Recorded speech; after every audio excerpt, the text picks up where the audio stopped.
Hello, welcome to another episode of So Fly. It's mid-November.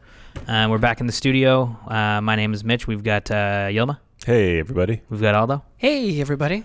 And we're back here recording after our trip to Texas. Yeah, the snow is a fun trip. Oh, it was such a fun trip. The snow is flying here, and I wish we were back in the South. Oh my God, I know. Texas coast, baby. I know. It's like as soon as we got back, it was like a winter wonderland. I wasn't there. Yeah, Yilma didn't come on this trip, which is a bummer because it was a good one. It was a really good one.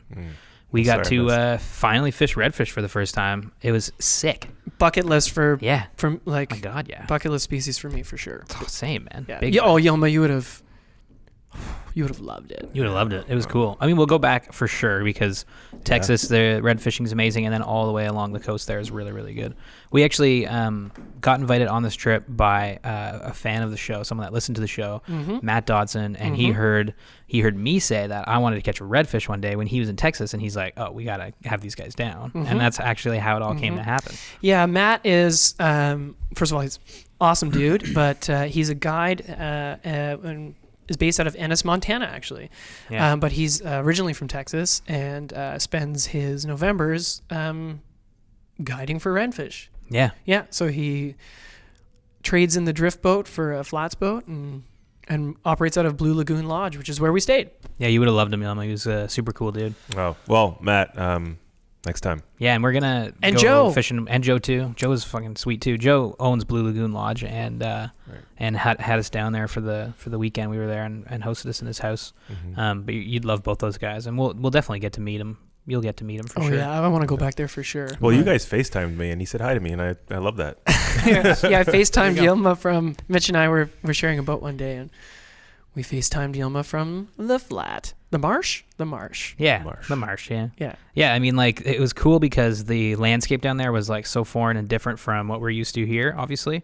It was crazy, the wildlife we saw. We saw dolphins. In my first... like, jumping out of the water. Yeah, the first day, I wasn't expecting that. No. I got on the boat. We trailered the boat, put the boat in. You know, Joe put it into gear. I was with Joel, a photographer, and they start pointing at things. I can't hear them over the motor. And I'm like, what? And they're like, dolphins. I was like, what? It was crazy, man. I remember, going out on the water, and then it's like, oh, there's one, and then you just see little groups of them as you go out. Yeah. But it's like the salt water there isn't like tropic salt water, right? It's like Texas. Kind of like bays just before the Gulf. Right. It was cool, man. It was really cool. The wildlife was nuts. Rays. So many rays. Yeah, it was neat. It was really neat. Wow. And my first time being poled on a... I've been on a flats boat, but... those were sweet flats. Dude, so sick. Like... Yeah, they were sick. Yeah. So perfect for fishing, God. obviously. Amazing for fly fishing. You just stand on that deck and launch casts as, Matt or Joe would just like pull on this platform on the back of the skiff and say catch fish. Yeah, like 12 o'clock, 60 feet. You make a cast and you see the fish and oh man, it was crazy. It was awesome. And we had Chloe from Montana on the trip as well. And we had Joel as well join us, a photographer. And they came along to shoot some pics and have some fun. And it was awesome to have them join us. Chloe destroyed. Yeah, she caught a ton of fish. Yeah. Really cool pictures. And they both took amazing pictures. Yeah, Joel caught some... You fished with Joel the second day, right? Yeah. Yeah, and he got into some fish. Oh, man. We all caught like a ton of fish. I mean... All in eight weights? Sorry. All in 8 weight. 8, 9. Yeah. I was using my loop booster. We just it was so cool, man. I mean, like my thing was like I want to go down and I want to just catch one fish. If I can hold one redfish, I'm going to be so jazzed. You hope. Oh, man. Dozens of fish. Amazing amounts of fish. Yeah. It was super cool. I get that the Texas fish aren't as large as Louisiana, and we found out it's because Louisiana is closer to the Gulf, so the bulls. It's like a habitat. But we saw some of the bigger bulls come in, especially on the first day. When I was with Joe, we saw a bunch of the bulls, and they're big. Big fish. Yeah. I cast to some big fish. Oh yeah. And I lost a big fish. Big daddy. Yeah. Yeah. They're gnarly, man. But I mean, like the fish we were catching were like, I would say 20 inch to 30 inch, fish. Like these were awesome fish. Really nice fish. Yeah. And it's so all healthy fish. They look healthy. All sight fishing, and you see the take and they're angry and it's cool, man. It was really fun. And then basically it's we recorded a show when we were down there with Matt and Chloe and Joe and Aldo. I wasn't on the show because the trip was. It was actually Aldo said this is. He's like on Sunday or something like that. You're like or Monday. You're like, Mitch, I think this was like the most successful fishing trip you and I have ever done. And I'm like, I think you're right. And then I just got like nuked by some kind of virus, and I just puked and just was in the bathroom. Oh my God. It was whack. Can I say, yeah. Can I talk about it? Yeah. So Matt has got us this reservation at this awesome little restaurant called Glow. It's right on the water. It's this beautiful, like little seafood restaurant really shack cool in like spot. in an old. It was a bait shop or no, a boat shop. It was a boat. It was a boat. Yeah. It was a boat A shop. repair Like, shop. Yeah. So it was all like reclaimed wood and stuff. It was really beautiful on the inside, Mm-hmm. and we're all really excited. Mitch sits down beside me, and his face is the color of a tomato. Yeah. Like actually Definitely got that some bright red. I was like, oh my! And then you're like, I'm not feeling so good. Yeah. And I was like, oh no, he might have heat I stroke, totally right? Because thought of I had the heat stroke. I thought you had heat stroke, 100%. but your color or whatever. And my stomach was just kind of queasy. I was like, it's just, I've had this before. I'm like, this is heat stroke. I'll be fine. Like, I'll just punch through dinner. I was like, smoke some water, and then we'll I'll be get a okay. cocktail in an hour, and I'll just be like back on top. Yeah.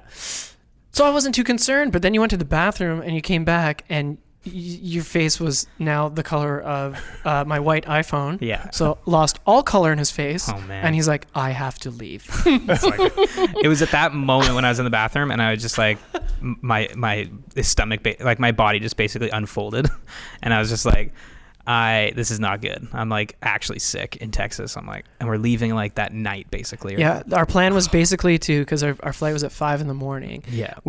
Our plan was just to drink until 3 and go to the airport. Yeah, straight up. I felt so bad for you, Mitchie, because it was I can't say enough. It was such a good trip. And it was. It really was. Yeah, but I don't know what. It was perfect. Right up, like it was perfect, and I'm really glad everybody else, because I don't know what it was. It was a virus. Maybe I had like a bad rap or something. I don't know. But I'm glad everybody else was fine, because it was terrible, and it was a great trip. But I wasn't on the podcast that night because we went back to the lodge, and everybody did the podcast, and I just went and just died in the washroom for like the whole night. Yeah. Thank you. Do we have sound bites? God, no, I cannot relive that misery. Honestly, I had to pause a couple times because it was violent. Yeah, it was whack. Like what happened to Mitch. I don't want it to happen. I want this to anyone happen out to there. anybody, not even like my worst enemy. I was thinking that while I was in the washroom. Like, yeah. I was just listening to poor Mitchie, and I was just like, oh my God, he is getting rocked. Like, right no now. joke, it was probably the worst stomach thing I've ever had in my life. I was like, how does this happen now? The weirdest thing was I went down with a cold, and I was like, man, if I get like the flu on a trip, that would be the worst thing ever. And I thought that on the flight down, and then I got bombed. I was like, honestly, Jesus. like everything was like ridiculous smooth sailing. It was so like good. we got to the airport in Toronto. Yeah. Like the breakfast was good. Yeah. Joel, me, and Mitch like to be neurotically early for flights. So we were all there like 3 hours before. Yeah. Everything was like so chill. Perfect, yeah. The flights were so smooth, on time, early. Met Matt in Texas. Awesome guy. Got barbecue, Got amazing- which is delicious. No lost luggage. Nothing. No, we didn't check any luggage this time. No. Went to the lodge, like got Chloe, met Chloe for the first time, went to the lodge. Everything was amazing. The place was sick. Oh, we get there. It's just like, it's boat's so amazing. nice. Joe shows up. He owns, and we're hosting and he's super cool. And he's super cool. And we all get along right He walks away. in with a case of beer and some tequila and some just snacks. like, And yes. we're just like, this could be great. it's on. This trip is going to be great. And then everything was Perfect. smooth. The weather was great. The food fishing was amazing. Everything was perfect. Everybody got along. We all had an opportunity to fish with one another. Like the first day I fished with Joel. The second day I fished with Chloe. The third day I fished with Mitchie. Executed really, really well. It just was like, I mean, to your point, it really was one of the best. one of the fishing trips we've smoothest had. It was really good. trips we had. Yeah. Successful. Yeah. Like it couldn't have gone better Mhm. until I fucking. But that's just me, and it was a great trip. And again, thank you to Joe, thank you for Matt for your hospitality and taking care of me. Thanks to Chloe for listening to me die, and Aldo and Joel. And we just felt bad for you, man. Like, it's truthfully, honestly, like I was like, there's nothing I can do, and it's driving me insane. Yeah, Aldo texted me that day before he was going on the flight, and it was through text, and I could feel the sadness. Oh man, I know. Or the worry, or the care. Well, thank you for fucking taking care of me and changing my flight and all that stuff. It was great help. Because it was brutal. It was brutal. But it was, I don't want it to shine a bad trip on the light on the trip, because it was a sick trip. And the podcast you guys recorded is really good. I've listened to it. We're going to play it now.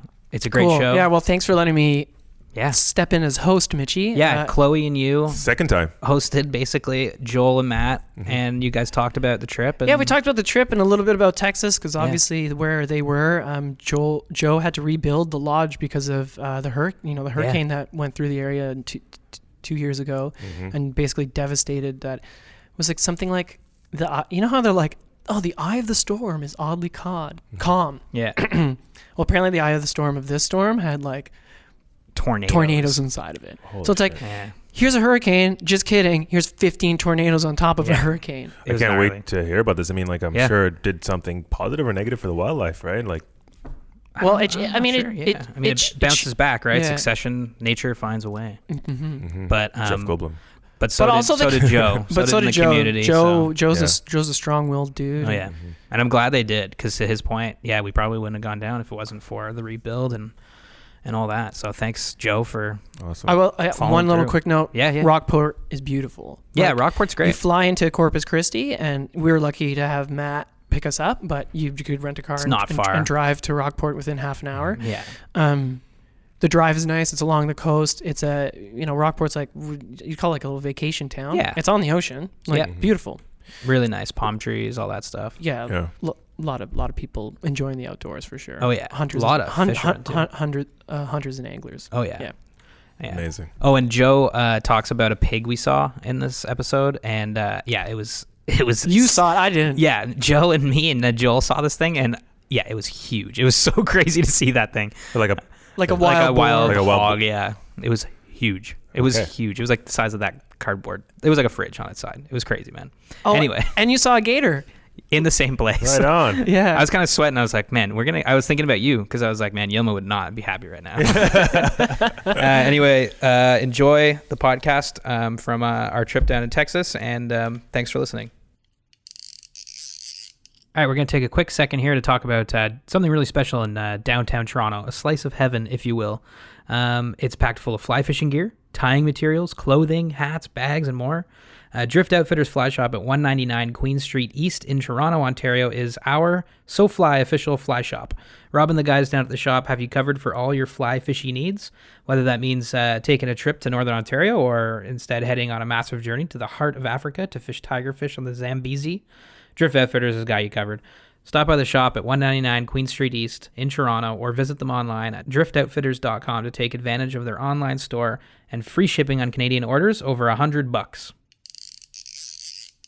Hello and welcome to a very special episode of SoFly on Location. I'm sitting in I would say this is the dining room, Joe? Yep. Say this is the dining room? Dining room? Yeah, I'm sitting in the dining room of Blue Lagoon Lodge in Rockport, Texas. We've just finished an amazing weekend of fishing for redfish down here in Texas. It is November 4th. This episode is going to come out November 15th. It's fall back in Ontario, but we're down here in Texas in the sunshine. I've got some very special guests with me today. I've got Chloe Nostrand from Montana. Of course, you remember her from the Montana episode about almost exactly a year ago, right? Yeah, just about. Almost to the day. That's awesome. I've got Matt Dodson here from, he's originally from Texas, but he guides up in Ennis, Montana, so... Yeah. Roll Tide. Roll Tide. And then Matt's been one of our hosts and been guiding us on the boats and actually was the original contact. So that's right.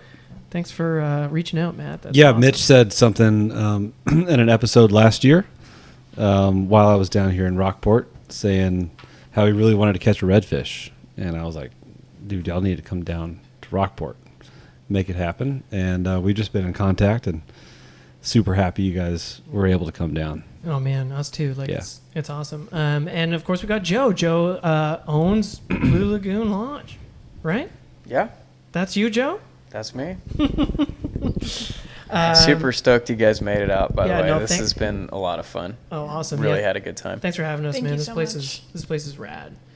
So I guess we'll just kind of go over our weekend and stuff, but maybe if we could Joe, maybe you want to tell people a little bit about where we are right now and why you chose Rockport, and are you from Rockport?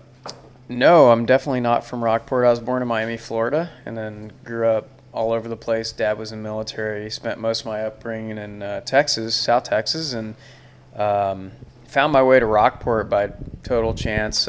Split time between here and Austin. A good friend of mine has a house in town here, and I used to fish Port O'Connor a lot when I was first, growing my passion for the Texas coast and the fisheries. And I fished a lot in Port Aransas, fished a lot south of there, and then fished a lot in Port O'Connor, but had no idea what Rockport was or, why this place is so special. And long story short, spent some time one weekend in Port O'Connor, didn't have a very productive outing there. And one of the guys in the group said, well, hey, I've got a house in Rockport. Why don't you come with me? We'll go down there. Let's take your skiff down and we'll go and monkey around, see if we can, explore some new water. We did. Fast forward, had some great memories here, and then decided that I wanted to have a house here. So spent my life savings on it, and then hurricane happened 5 months later, and now we've got a renovated lodge. It's been a whirlwind for sure. So you owned it pre-Hurricane Harvey and renovated it post-Hurricane Harvey, right? Yeah, I bought the house about 5 months prior to the hurricane. Yeah. Great timing. Yeah. Great timing. Yeah, great timing. And then, Matt, you're originally from Texas. That's right. I grew up in Texas. We came down here, Port Aransas area for beach vacations, and but grew up fly fishing in Montana. That's just where my family that's just where fly fishing was. In Texas we did everything else. So I moved there 10 years ago. Been guiding trout fishing up there, and as I got more and more into saltwater fishing on my free time, I realized that what an incredible opportunity I had back in my home state. Right. And it's fantastic. I love being in Texas again. I feel like a Texan again. Family's close by. That's all. What does that mean, to feel like a Texan again? Well, it's I remember when I was 18, all I wanted to do was leave Texas.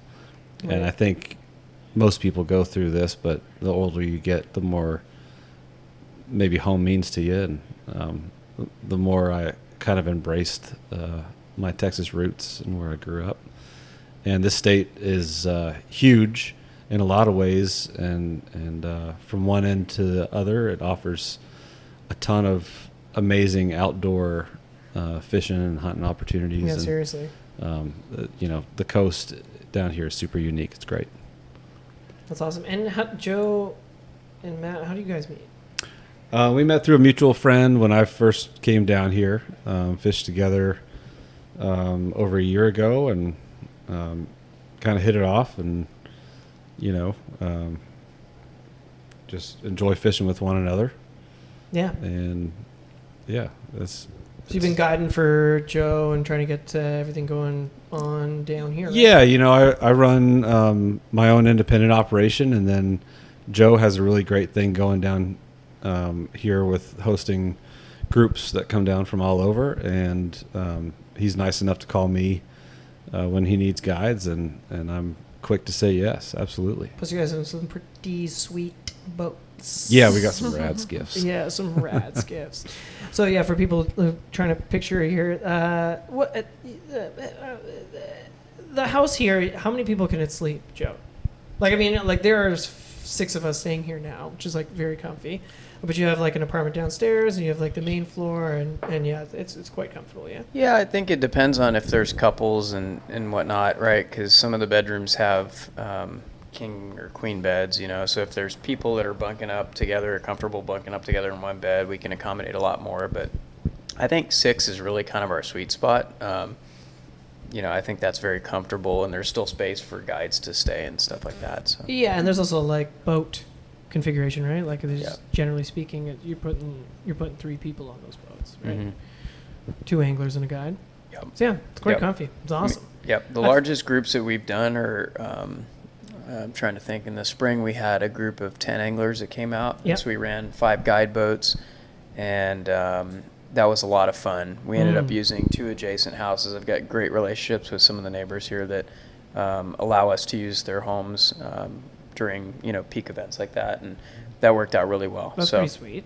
So we can accommodate larger groups, and fortunately there's enough water to where people can spread out. That event was special because each of the guides that guided kind of has their own little, I'll say their niche that they're used to fishing. Right. And there was some overlap, but not a ton, right? So everybody could put anglers on very different areas of the Texas coastline, and they got to experience like totally different habitat the whole time they're here. Is really cool. Cool. I think it's like something important to note that I think, Matt, you mentioned this today, was like the proximity to the fishing.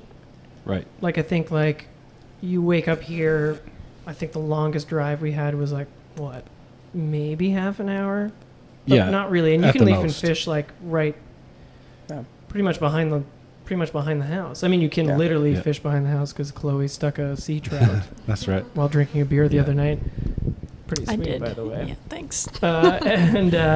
But you can fish close to the house. Like, I think our longest commute was probably half an hour, and then we were fishing within the hour. Kind Yeah, of? we've got a lot of great, a lot of access points, and a big factor in where we choose to fish is the wind. That's a Right. huge focus for us, and the amount of boat launches around the area, boat ramps around the area, really allows us to kind of tailor our day of fishing. So number one, we're protected a little bit from the wind as much as possible, and we don't beat the crap out of our anglers on the boat ride. That's Right. those skiffs do a couple things really well, and most of them, especially down here with the shallow water that we have to pull through, they tend to be a little rougher ride in that heavy chop, and we can get some real heavy chop. Yeah. So. Yeah. Which is rad cool. Okay, Yeah. okay. So let's maybe like talk about the trip, because Yeah, like this yeah. was like the best. Fuck. Like, I think probably my best. Oh, I don't know. I had a pretty good year though. But Dang. But this was like exactly what I pictured in my mind in terms of like what I've read. So, we all read magazines, we all look at content and stuff, and Yeah. like this was like exactly what I thought red fishing was going to be like, maybe even better. Like, it was like the sun was hot, the grass was red, there was like marshes, and it was just like, it was awesome. Chloe, first time in Texas? Yeah, it is. And It blew the expectations out of the water. really? Yeah, it was great. I think I didn't really know what to expect, and I was a little nervous, but it was incredible. Maybe like talk to me like day one. What happened? You got up on Friday. You packed. Yeah, went to the airport in where the do you- snow. Where do you work? Just to refresh people's memory. I work at the Yellowstone Angler in Livingston, Montana. That's pretty cool. And you guide in Ennis, which is not far from. Yeah, we live like an hour and change from. But you each never met other. before. That's right. Right. Yeah, Well, that's cool. Yeah, Yeah, it's great. That's awesome. neat. New So you- contacts. New contacts. Yeah. Great. So Chloe, you wake up. You text us. You're like, I'm going to the airport. We're Yep. already in the air. Mitch and I left Friday morning. You get here. We're all waiting for you. Joel, our photographer, is with us. And like, what was that first day like? You woke up in Texas.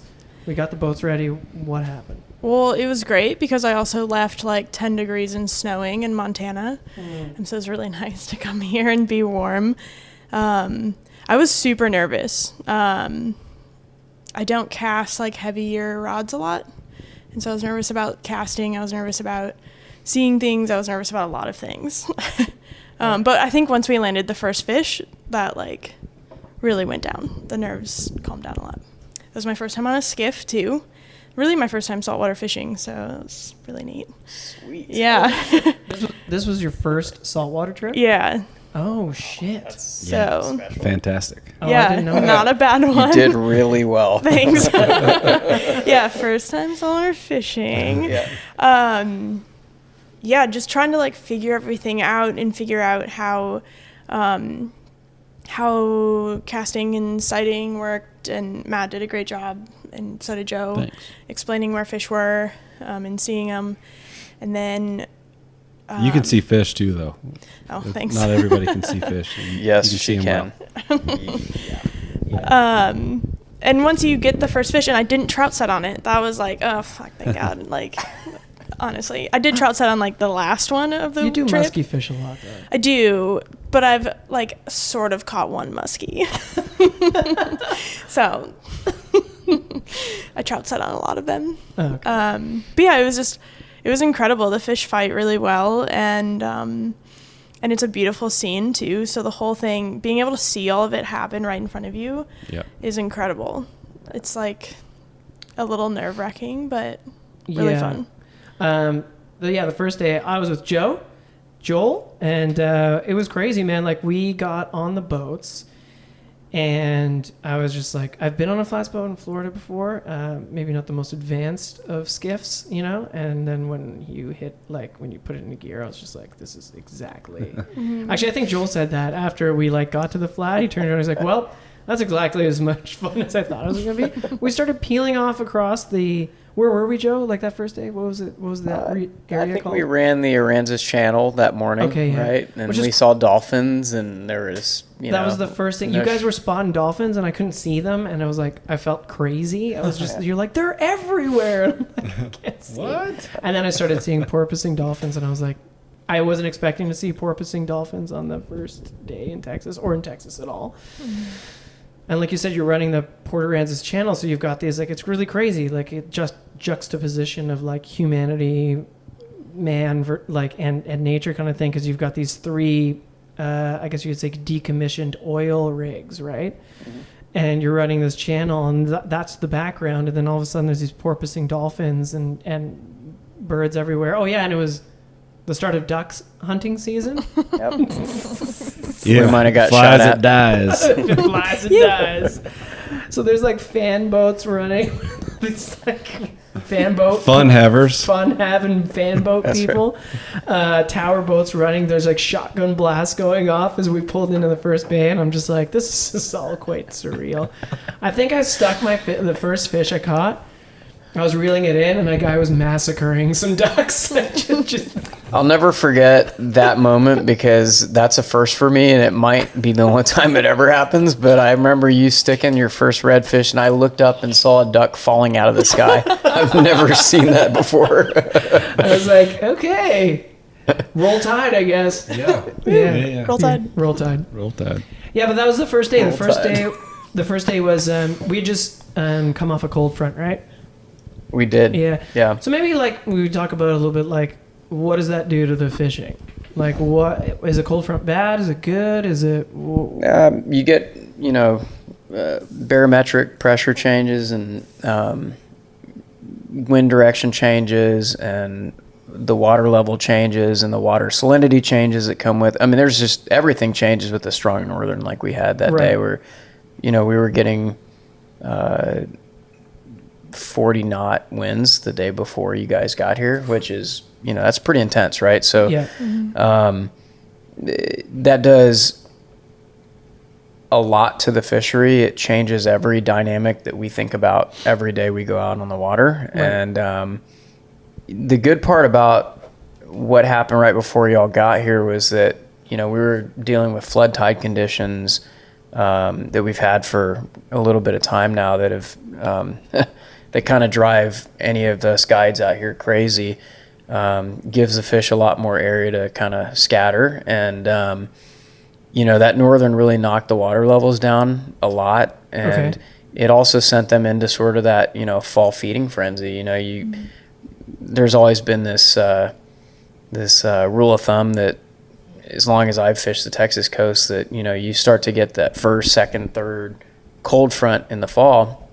And that really kicks the fish into gear to feed. And I don't know whether or not they're feeding because they think that, winter hibernation's right around the corner and they've got to go to deep water at that point or what. But, it puts the fish into a different behavioral mode than they've been in all summertime. And that's what people come here for from all around the world. They want to experience fall fishing. Okay.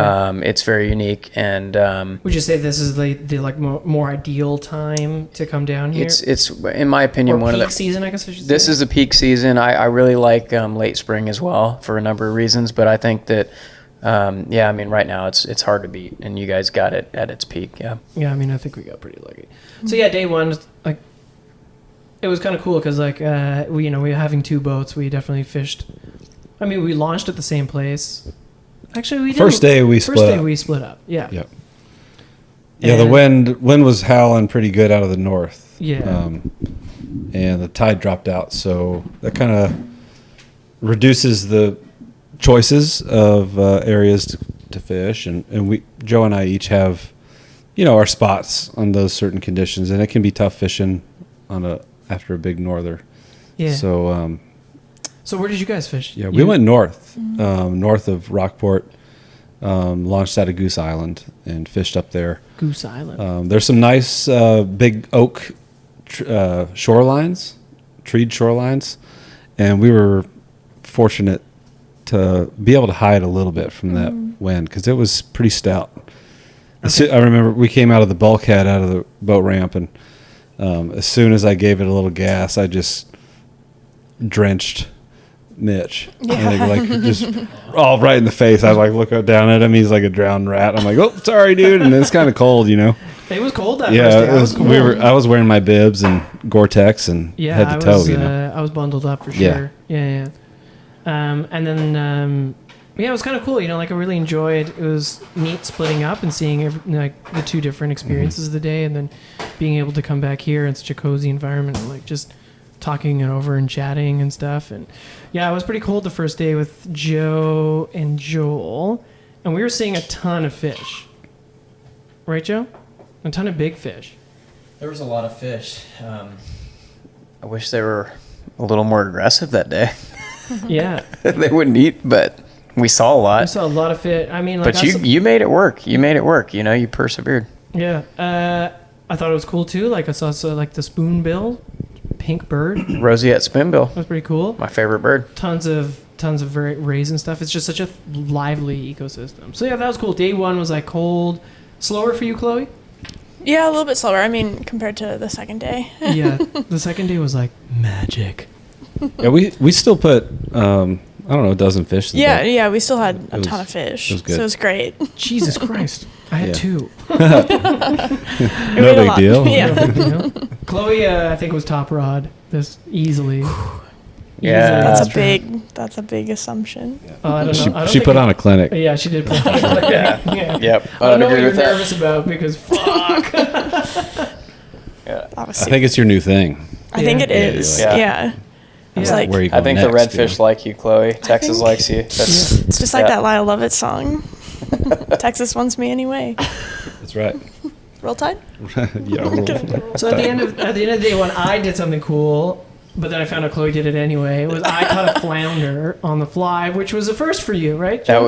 that It well. was definitely a first for me. It wasn't Same. the first, but it was. I mean, that was just a really cool eat, and it was a nice flounder. That was a really cool fish. It was in the slot size, so we ate it. That Sure night. tasted good. It sure Yeah, tasted great. delicious. Which thanks for So thanks for the good. barbecue assist. Chloe, Welcome. what happened that night? Though? Well, during the day, I foul hooked a flounder, which is a new thing. Yeah, it counts. Yeah. And then I was informed that the only thing left to do was to catch a trout, and then that was a Texas slam. So I caught a trout that night on the dock lights. Yeah, so Joe's got out back here. He's got the what is that, like the little channel? Yeah, it's we're on a canal, and Right. couple underwater lights, which draw in the bait, which draw in The trout. bigger predatory fish, and Chloe made friends with some trout that night. Yeah, and that was a That was Texas awesome. slam. And then I got a Texas slam. And that was the first day, which Yeah. was amazing. Incredible. And then we woke up the next day. I guess we had a later start just to avoid the duck hunters, kind of. Right. thing. Yeah, we opted to fish a little later. Right. in Typically, what are turn. you fishing a day? If we can, leave just after first light, and then fish till 3:30 or something like that. Right. It's a long day on the bow, as you've, It was a good day on the bow. Yeah. Though. Yeah. I felt great being on the bow. By the Yeah. way, that's a great feeling. Yeah. You got I don't It's know, a good just like- tired at the end of the day. Yeah, for sure. it's just like my feet feel different Yeah. on the bow. I can't quite put my. You know what I mean? It's a nice place to be. You're in socks. The sun's shining. Well, like urine socks. Urine socks. Yeah, everyone else is in normal stuff. What do you mean? What's wrong with socks? We're bare feet. Y'all's arms probably felt a little different too, because it's not normal that people catch that many fish. Yeah. Let's talk a little bit about day two, because day two was a banger. So we woke up. Chloe and I were actually on the same boat with Matt that day. Yep. And what area were we fishing that day?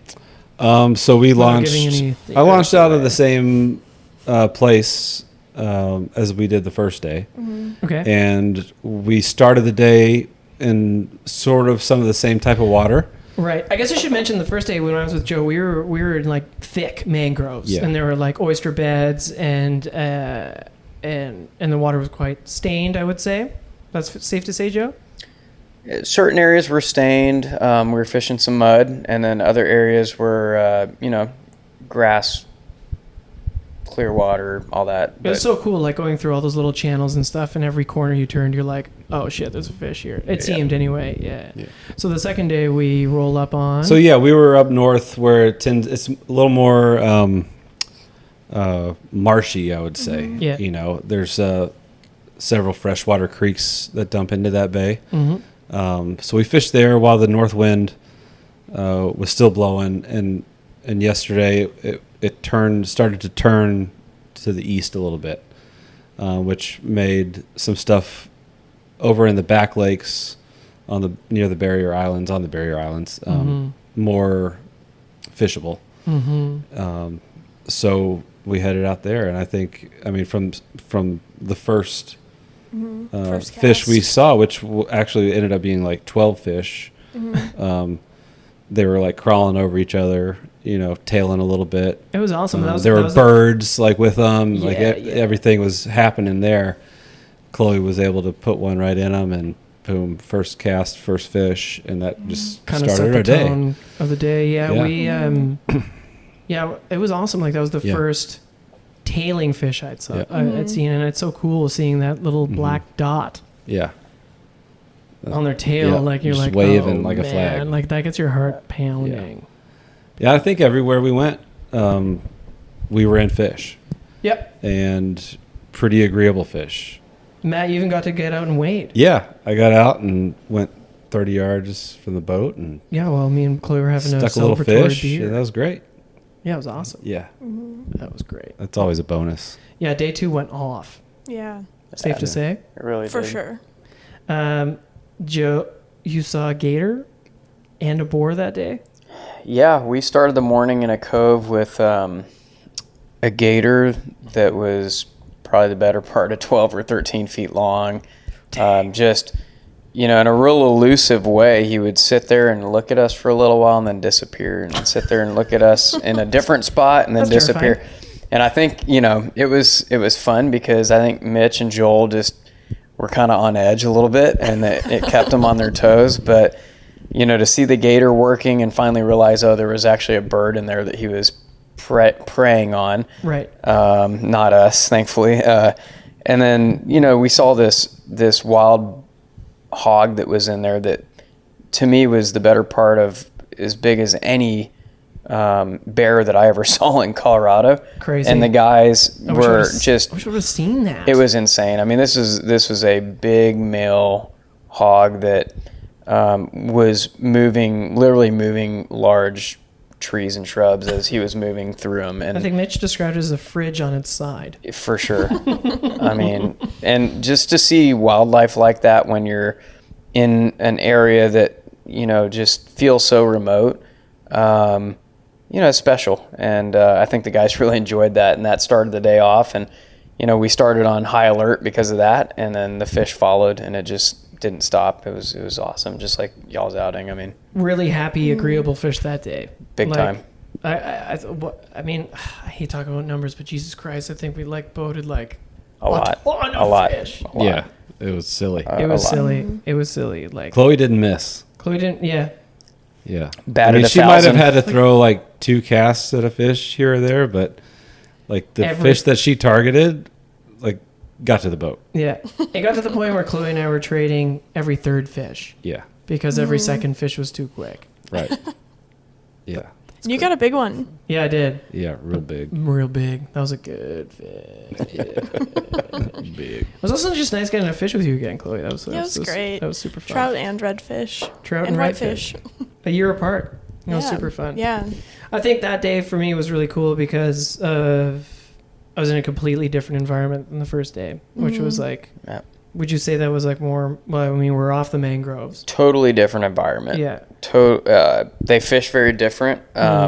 just depending on the conditions, one might fish way better than the other, and they're totally different, which is cool. You guys got to see that and experience that. Yeah, and you were saying 2 days off of a cold front is usually kind of like it's pretty magic, or you found in your experience anyway. Yeah. Down here, Yeah. And Seems like there's an equilibrium that is met, that it finds, I guess, that second day. the second day everything. That first day we fished, it's the first day after the cold front, and it was still, the wind was up and volatile and it was cold.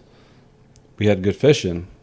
But we had to work for it for sure. And, but then that next day was like just that happy medium, I think day 2 was really cool because we saw so many visual eats. I think what I love is watching them. I mean, I guess this goes for any fish, is getting to see the take, but like the redfish when it starts following and then it like squares up on it. Yeah. The gills flare, the fins go out, and That's you're what just it's like, all about. it's on. Yeah. That's what makes it, in my opinion. Yeah. It's all about the eat. Yeah. It's a very visual experience. Yeah. And like, I think Joe, you and I were talking about this yesterday. It's such an interesting like relationship between guide and angler, because you have that moment where obviously you're on the polling deck, so you see better than the angler 9 times out of 10 anyway. Yep. And so sometimes you're just like, 9 o'clock, 30 feet, and then it's like when you finally, as the angler, connect with that visual cue, or sometimes you don't. Sometimes when you were calling them, like the second day, I was just like, I'm just casting, I don't know. And Yeah, like, that can right work. there, for sure. You're like right there, yeah, that's Strip, got him. Yeah. Yeah, exactly. Yeah. So that's a really interesting relationship that I was like, I thought that was really new for me. It's a teamwork sport, and our job as guides is to really try to minimize the variables that we can control, which are the skiff, any kind of issues with wind, depending on the directionality of the angler, if you're righty or Right. lefty, the wind, the sun, which way it's coming over. You want the sun at your back, you want the wind to be doing certain things depending on, where you're seeing fish and whatnot. And I think that, Matt and I, we just try to minimize those variables so that y'all don't have to worry about that, because those things can really mess up shots. They can mess up everything. And so we can control certain things, but we can't control where the fly lands. We can't control how you strip the fly. We can't control Right. How the fish behaves and reacts to the fly. There's a lot of things that we can't control, and so that it's absolutely a team sport. And I think it requires very strong, cohesive, relationships between the angler and the guide to maximize on a day like what we had on day 2. I mean, it was just a clear example that we had gelled big time. Yeah. Everybody. For sure. Yeah, I think that's a really good way of putting it. Yeah, gelling. And then day 3, we woke up early. Yeah. We got out before first light, which was great because we were hoping to, see more of those tailing fish. I was with Mitch today, and Chloe, you were with Joel and Joe. and Joe, and I was with Matt again. And how was your date, Chloe? We didn't really talk about that. It was great. We saw some big fish. It was tough. It was really clear in the first spot. And so it was like Spring Creek fishing for 30-inch redfish, which is hard. You guys gunned out to where we were the They're first day, right, finicky. Joe? Yeah. Whoa, Yeah. that was far. It was far. It was 'Cause we good, both though. It put was in cool. at the same place. Mhm. Oh, we got some great breakfast tacos. Mm-hmm. Oh, yeah. We talk about those Jalisco. breakfast tacos. Jalisco. Yeah. Man, those are tasty. Coffee's good too. Jalisco's just a local. Great. It's definitely the Legend. local. Like you just show up Yeah. and there's just a bunch of It's phenomenal. trailered boats out front, and you're like, all Yeah. right, this place is what's Yeah. up. So Jalisco they had a brick and mortar storefront that was the first restaurant I ever ate at in Rockport. And my friends, every time we'd go fish, they wanted to stop in here and get fajitas, shrimp fajitas in particular. And that storefront got ruined by the hurricane. And so these guys Oh. took it to the trailer, and they've been trailering it ever since.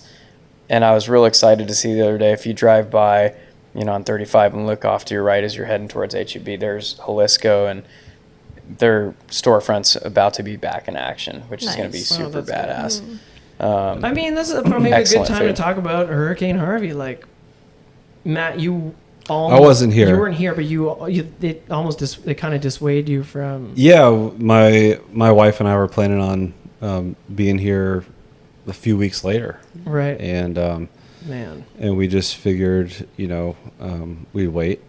The community had so much to deal with, and I really admire everybody that took part in rebuilding. And Yeah, I mean, we've been everything. learning about kind of like Joe, your rebuild and stuff, and like the only thing that survived was your skiff, or your original skiff. Yeah, I mean, well, this house, we had a lot of damage. There was the roof came up, and so we had rain and whatnot coming in from the top, and then we had flooding from the bottom. So it was just kind of a double whammy. But So the eye landed in Rockport, right? The eye of the hurricane came right through our area front here. yard. Yeah, basically. yeah. I mean, we got one side, and then Lamar got part of it. I mean, Dang. it's I don't know what the factual data point is, but it's I got word from people that are kind of tuned into that stuff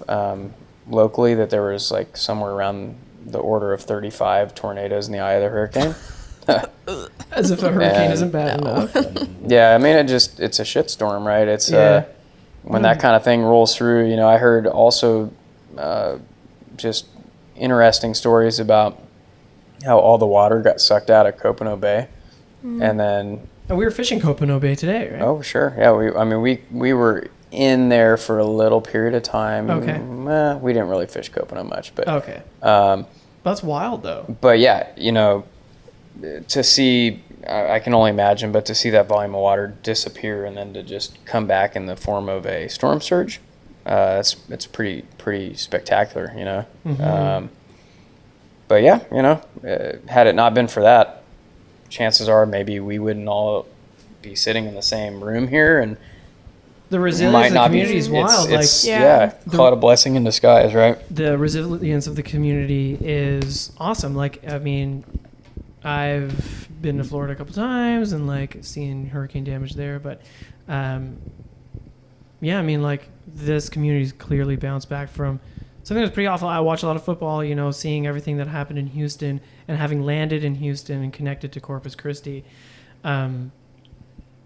It's hard to believe that all that devastation actually happened here. Do you think that had something to, I mean, it's hard to say, but like, what did it do to the fishing industry around here? Did it do anything? Or it had to affect something somehow that you noticed, Joe, maybe? Well, I think the folks that, I mean, a lot of boats got fucked up. without a doubt, there's Yeah. by default, yes. I don't know any statistics, but you could, I mean, I could paint the visuals. It wasn't pretty. There was boats upside down, bent sideways, cracked holes, this, that, the other. Entire boat sheds like down at Cove Harbor that were just completely demolished. That's so sad. Yeah, it was but at the end of the day, those are people's toys, right? I mean, there's their homes and their shelter that the people need to, live in. And I think top priority around here was how do you, get all the emergency supplies to this place, clear the roadways, make sure that there's no more natural gas leaks, make sure that power lines were lifted back up. The city had power, city had clean water, all that fun stuff. But once they figured out like how to get everything stabilized, then you start to worry about those secondary things, people's houses, people's boats, businesses, all that stuff. But yeah, I mean, this town has bounced back very quickly, in my opinion, although I've only gone through one other natural disaster in my life in Colorado when a tornado hit my house. But What?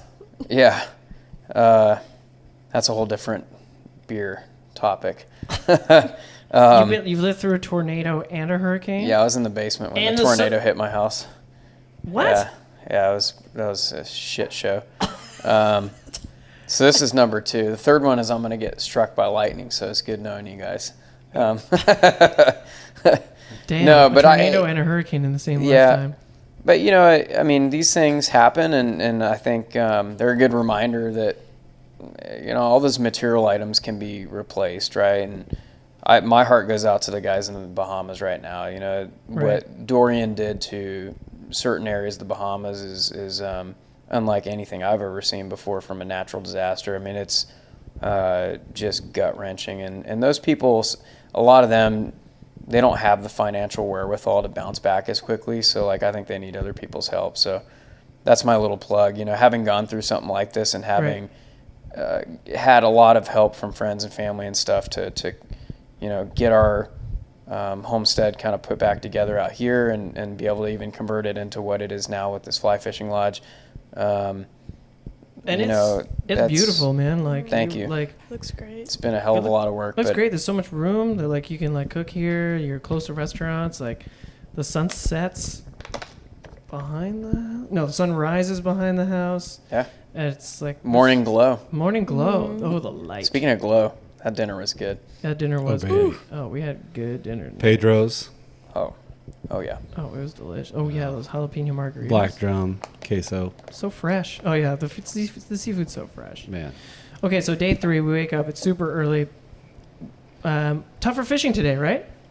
Yeah, fish were in a different mood for sure. Yeah. A little more water. Yeah. So, and that'll happen as the wind turns around from, it started out in the north. It kind of comes around to the east. Mm-hmm. Things start to fill back up a little bit. And they weren't tailing like we hoped they would, right? So we pulled around these super beautiful lakes and... Oh, it was I will say, though, it was dead calm. Oh, man. This was the first day with no wind. It was unbelievable. It was like a mirror. We were able to kind of take the shortcut, put in a different ramp, and just head straight across the bay. Dolphins again. Yep. And... cool. But, we were tripping over fish because they weren't tailing. They weren't giving themselves away. They weren't crashing bait. And the water was, like you said, it was up, but it was also murky. Yep. Yeah, the tide brought in a little sediment, and that's pretty normal. Yeah. Yep. So we really needed that high. Yeah, and we were seeing fish, Yep. but it was too late. Yeah. They saw us before we saw them. Mm-hmm. Until about an hour and a half into the day. And then it was aha, there he is. Yeah. Right. And Chloe, how'd you find today versus day 3? Because we didn't fish together yet. Yeah, it was tricky because it was, some shots were kind of long and then some were really short and then some were presentation shots, doing a clean presentation to the fish. So it was a little bit harder, but still a blast. Still got some really good fish. Oh yeah, some awesome fish. Yeah. I think it was cool. I think you and I were talking about it. It's such a different way of fishing in the sense that when you're trout fishing, bass fishing or whatever, you're casting constantly. Right. For the most part. Yeah. Anyway. Not constantly, but you're actively in the motions of casting. Yeah. Whereas this, you might not cast for 15 minutes, and that's a good day. Yeah, and that's right. Right, Mm-hmm. yeah. So it's like like you said, it might be a short shot or a long shot, and it's all of a sudden you're okay, you're got to be on. You have to be on. Because I think you mentioned today too, Matt, you were going on about, today especially the first look was the most important look. Yeah, making that first cast count Mm-hmm. was super important. They were spooky enough to where the second and third shot just wasn't going to do it. Would you say this is it's a super healthy fishery? I like the technical days personally. Yeah, I think today was sweet. fun because it was really challenging. Yesterday was just, everything that saw anything. I hit a fish in the head with a fly, and it circled back and hit it. There you go. It was I completely blew this cast, and this fish was well, I'm going to eat it anyway, so Merry Christmas. Shrimp falling from the sky. Yeah. What is this, a shrimp patch? Yeah. Yesterday was an example of a day when we stuck more fish on the fly than most people ever catch on bait in a day out here, which is nothing short of incredible, right? So, and then you go to today, which was still a very good day in the sense by any that, regards, and yeah, any regular so good. fishing absolutely, day is a great day. And but I really enjoyed today because it was more technical, like you guys said, and it was hot. Today was hot. Yeah, it was hot. The fish, the ones you have to work really hard for today, I watched Chloe paint this fish with flies today, and then finally it just all of a sudden flipped a switch, went bipolar into our favor, and just crushed a fly after getting painted with shots. And it was like, that was so cool, you know. And I think that today was like a weird day in the sense that there were still a lot of numbers of shots and stuff, but the fish were really technical.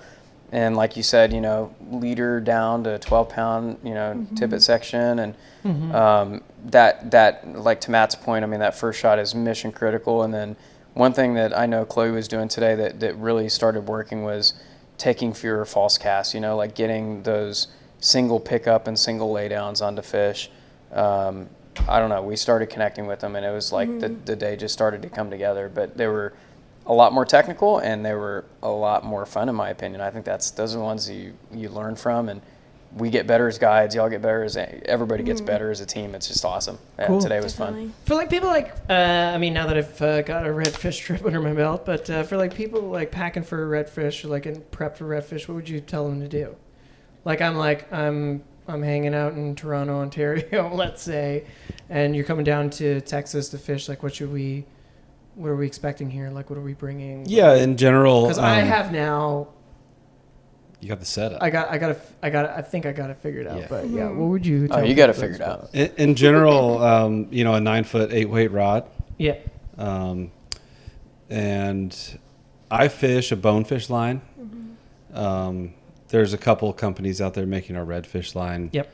I think that's what Mitch was throwing at. Yeah, and it might have a different temperature. What am I trying to say? Yeah, like thresholds. Hardness. Yeah. Or what, yeah, right. So, you know, like the other morning when it was chilly out, the bonefish lines had some memory in them. Oh, for sure. Yeah. I would and- say even this morning. Yeah. My Yeah, line for- definitely had for a a Yeah, little a little little bit. memory. Yeah. And that'll happen. But I think as far as the way it's balanced, that's what I like to use. Yeah. They're kind of designed for quick shots. Yeah. And we need a lot of those here. And then Although I will say, Joe, when I stuck that fish on your 6-weight, that was super fun. Yeah. I mean, Matt's absolutely right. I think you know, there's some stuff you can do here to kind of get trick, if you will. Right, 6 weights are my favorite with redfish, but like I like bonefish taper lines too. I don't like the heavier shooting heads of redfish lines because unless you're a really good caster and you can lay the line down really gently, that line slap on the water from a big belly redfish taper, it's gonna spook fish left and right. You know, On, so the on a day like today? Oh, yeah, man. and the bonefish lines, you can throw a tighter loop with them, in my opinion, in most cases. Like, you know, they're just all around a really nice line for out here, even though everybody's throwing redfish lines, which, yeah. Nice. Well, most of the year here it's super hot. Right. You know, like my last day of the season last year was June 8th, and it was like 106 heat index. Ooh. 96 Yeah. air temp, but it was humid and dead calm, and it was like Africa hot. Dang. And even that bonefish line was getting sticky. Yeah. Africa. Yeah. Yeah, it can get pretty hot down here. Yeah. It's crazy. Obviously, this fishery is very healthy. Is it a respected fishery? Like, I mean, there's slot limits. There seems to be, I mean, we saw a fish survey Yeah. guy, Yeah. biologist. Fish, Wildlife, and Parks. Yeah, yeah. They like, would you say that, like, it's a supported fishery that has advocates and stuff? Or I think so. There's Yeah. I mean, it has you definitely- guys. Definitely different. Yeah. There's definitely different user groups Yeah. that have different opinions, and that you find that in every fishery. Yeah. We have that in Montana. In fact, Right. going on right now. There's a huge deal. But I think for the most part, I think catch and release fishing is becoming more prevalent down here. More people are coming down here with fly rods. It's more of a, an attraction. I guess more of a destination. I don't see why you wouldn't. It was like amazing, but anyway. Yeah. Yeah. Right. And, we're not opposed at all to keeping fish, just within a reasonable limit. Like the afternoon right before you guys landed, I went to pick you guys up. Joe and I were out just behind the house here and caught 3 slot fish, and we fed 6 how many people. of us? 6 2 people. days, Yeah, yeah. it was great. We had Fish tacos. fish on the grill one night, and then fish tacos the next, and there was plenty. There was right? plenty, It was yeah. 3 fish. Yeah. So Yeah. 3 fish fed 6 people, Yeah. 2 days. right, Yeah. it was phenomenal, and I think that's And damn were they absolutely fresh. reasonable. And Plus- 1 flounder. Yeah, because we released like another bajillion. Yeah. We did release another bajillion, which was great. Yeah.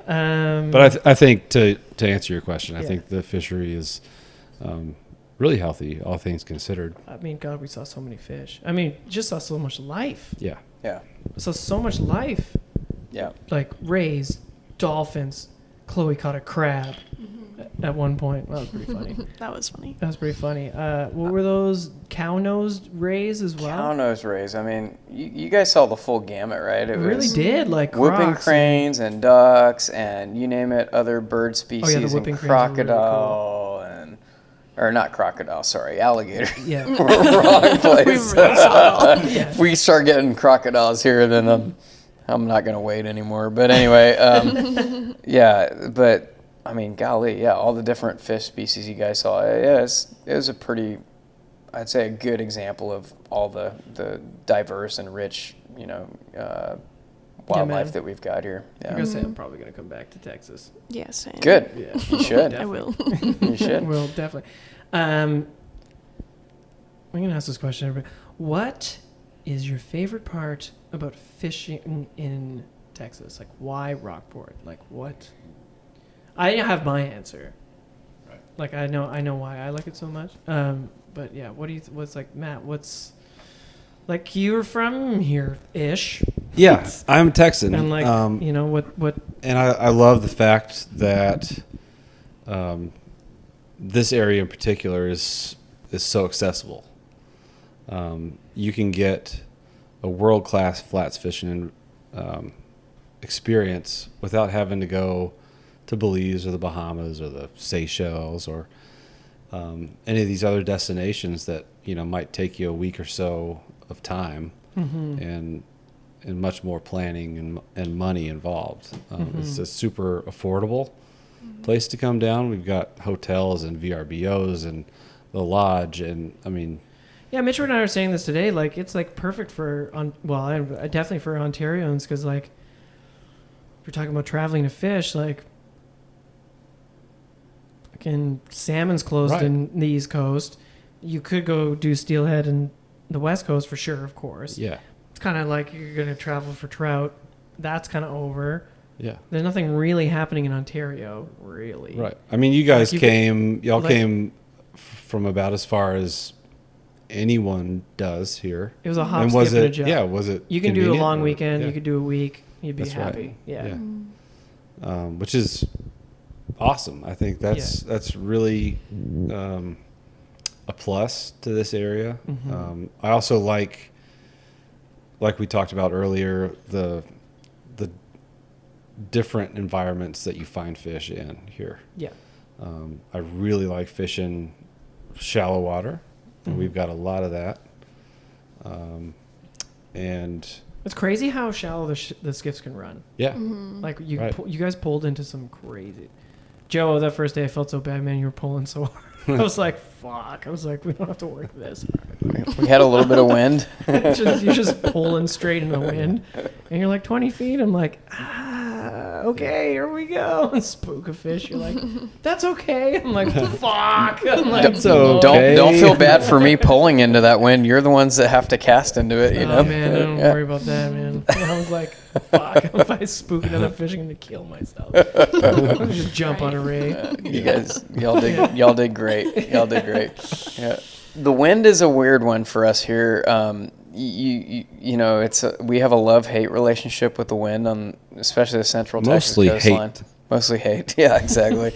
But you know, I think it's really you cut your teeth on windy days, and you know, some of the best days I've had on the water were in fairly heavy wind. You know, 20-mile-an-hour type windy days, and you know, you out here. I remember, I don't know, 10 years ago. coming out to fish out of kayaks out here, and you wouldn't ever want to go out on the out on the water when it was gusting and stuff. And we draw the line at about 15, 20 mile an hour, right? And with these polling skiffs, like, we can actually pull them, especially ones that track very well, like Matt's and mine. We can pull these skiffs into conditions and deal with the wind and take the wind as much as we can out of the angler's, worry spectrum, to where, you can actually have a fairly productive day on the fly rod in pretty heavy winds out here, which is really special. And I mean, Matt nailed it. Like, you go duck behind trees, or, you find mangroves, you do different things to kind of protect yourself from the wind on those days. And some people just call it off, and I know, as an angler that's gone and booked many guides across the world myself and fished all over the place with other guides, I've always thought that it's important for a guide to draw the line and be pretty liberal when it comes to the weather and say, look, today's not going to work. But what I'm finding out more and more out here is that if you learn to deal with the weather and try to minimize the weather impact on the angler, you can still have productive days out here, just because the health of the fishery is pretty damn good. Yeah. So we saw that. I mean, day one was, granted, wasn't super windy. Ideal, but we still got into fish. But we still, That's rad. Well, I think it's time for Mitchie's Fishies 5. And I'm sorry that Mitch doesn't feel well, because I know he would have loved to. It's Mitchie's Fishies. What is Mitchie's Fishies? Oh, Joe, you don't listen to the podcast. Oh, that was a cool way to learn about that. Dang it. Bam. Yeah, because Matt he thought that's the whole reason this came about. Let me pull up my Mitchie's Fishies 5 answer. No, I'm just kidding. So, for the record, I will definitely be listening going forward, not to hear myself talk. Because Matt was the whole cool thing about this was, like, Matt was a fan of the podcast. I'm a longtime fan, yeah. Groupie. Yeah, and that's how this whole thing came about, which, like, first of all, thank you for listening to the podcast. Yeah, man. Second of all, thanks for messaging us. It's you guys are genuinely into fly fishing, and you don't take yourselves too seriously. That's for sure. There's no ego, and nothing having ego about. I like that, man. That there's a lot of that going on these days. Yeah. So Nice. I don't know. It was great. It's always nice to, like, I think we were talking about this on the boat ride some point today. Yeah. It's so fun going to, obviously, fly fishing takes you to these amazing places, like the Texas coast, with, like, these long sunsets and dolphins jumping everywhere and stuff, or it takes you to, Montana or Northern Ontario. But where it also takes you is other people's lives, and that's what I've found that I'm starting to like most about all these trips is that you start meeting like-minded people, and you start realizing that maybe the world isn't so big after all. We're all kind of connected through similar mindset. Well, So you spend time on the bow of a skiff with somebody else.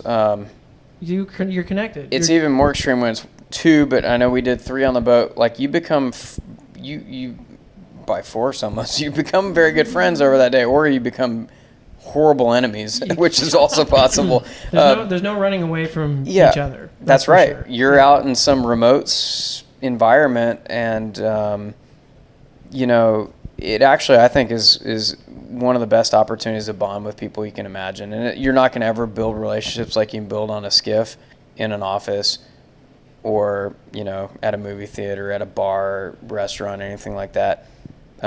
It's a special environment, and it was cool to have that with you guys. Thanks, man. It was great. Okay, so Joe, Mitchie's Fishies 5.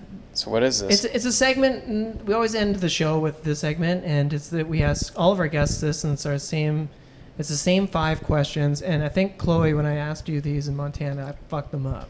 Oh yeah. Yeah. So we're gonna redo them all because I think mine have even changed. So Matt's answers are prepared. No, I was just kidding. It starts off really easy. Mitchie's Fishies 1 is, what is your favorite fish and why? Oh, Jesus. Anybody? Because I'm going to go redfish. like mind Alright. is completely Like changed. right now, yeah. I don't know, man. Like it's got to go. Like Gas Bay was a really amazing trip for me. Like Wow. Atlantic salmon. So it's probably a tie, but I don't know, man. The visual nature.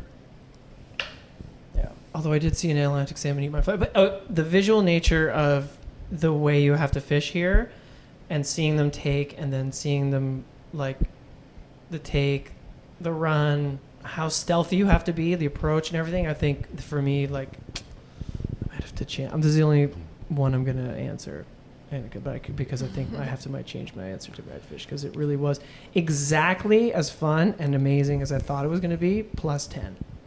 Nice. Yeah.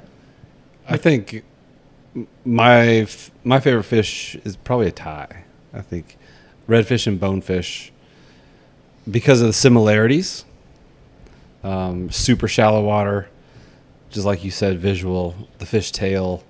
And a big thing for me, like I of course love an extreme challenge. You know, I've fished permit and I fished tarpon, but something about placing a fly, presenting a fly correctly to a fish, and getting rewarded for that.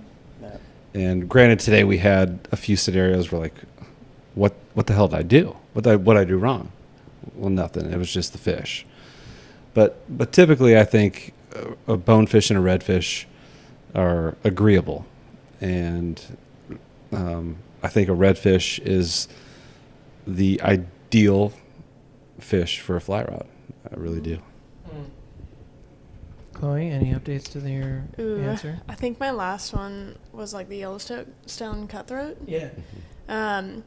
But since then, I'm gonna have to go. It's a close thing between redfish and muskie. Ooh. That's a Nice. muskie are just big and gnarly, and the whole process is super gritty. Yeah. But then the redfish, yeah, I agree. It's like the perfect fish for the fly, and like seeing it all happen is pretty incredible. I like it when you have to work really hard for something, and yeah. Cool. Joe, what is your favorite fish and why? I'm torn. Like Matt, for me, it's I have a tie also.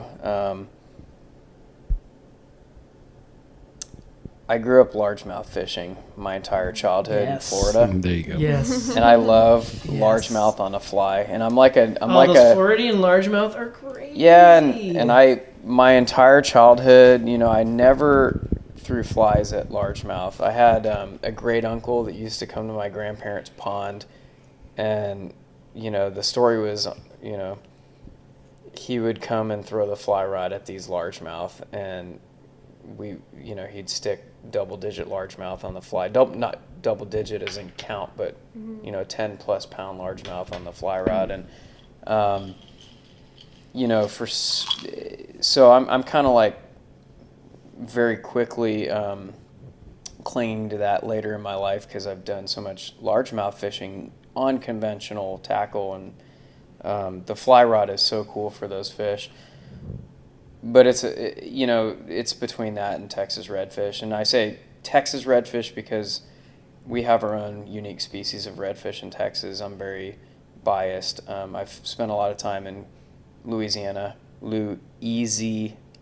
fishing for redfish. Shots fired. And Whoa. also, This is a friendly podcast. there's no harm done. Hey, their fish are bigger. Not everything's bigger in Texas. Our redfish are not bigger. Louisiana is the redfish capital of the world, let's be honest, and it's spectacular. But it's very different, and you're fishing very different water, and it's just not quite the same. And I'm not poo-pooing it. I think it's awesome.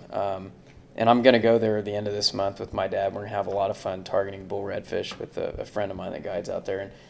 And Doing a redfish tour would be cool. yeah, Like Carolina, Yeah. Louisiana, and then end in Texas yeah, or something. Yeah. They're also different, and I don't know if y'all fish redfish in Florida. They're different, and so No, I haven't. what we For sure. experienced today, and the past 3 days here in Texas, very nice conditions, and you got to experience You like could say some ideal. of these some of these really wild Yeah. fish, but I'd go also as far some as fish that were that. like super technical. And so you get like everything. And I really like the technical Texas redfish, crystal clear water, where you've got to go light tip it. You've got to gear down to a 6-weight. You've got to do things that, most people might not even think about doing because it's not normal, but you want to feed these fish properly and get eats versus refusals. I love that. And it's like fishing for big trout on a freestone river on dry flies that, you might be fishing 7X tippet, right? And trying to catch a 30-inch rainbow like I've not successfully done because they always break off, but that's okay.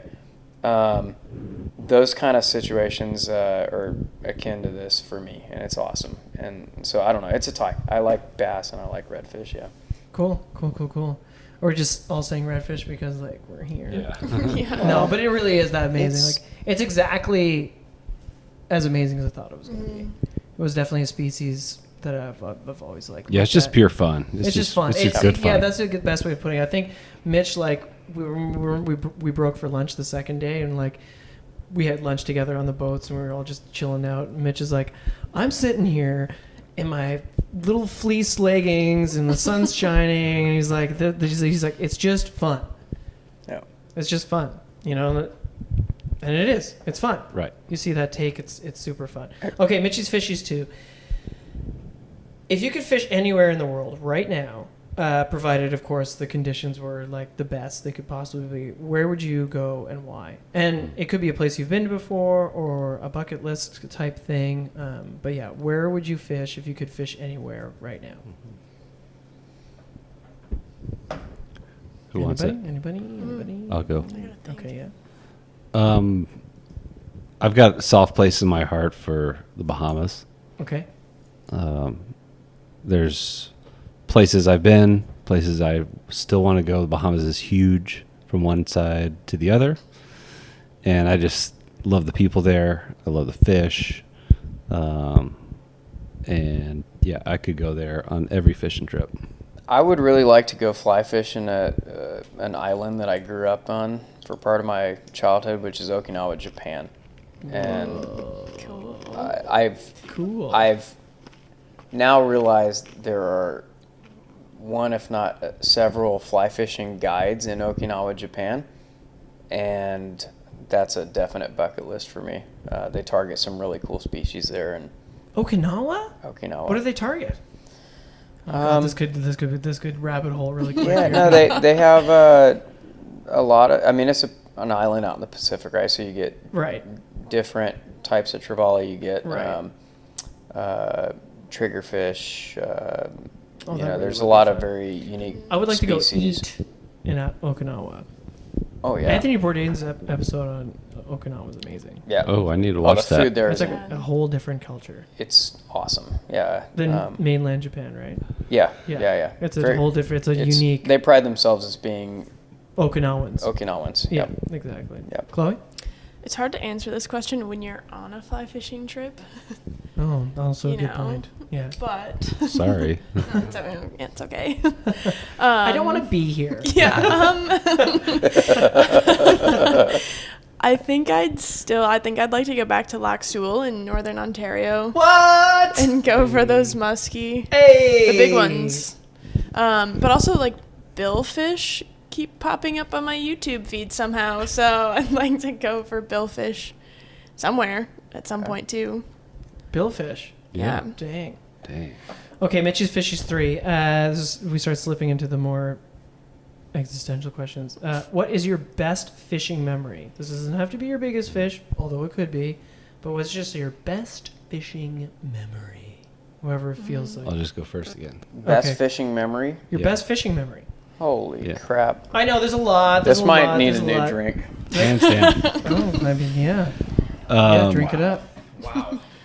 My 21st birthday, I was trout fishing in Ennis, Montana on the Madison River. First of all, I've been to Ennis.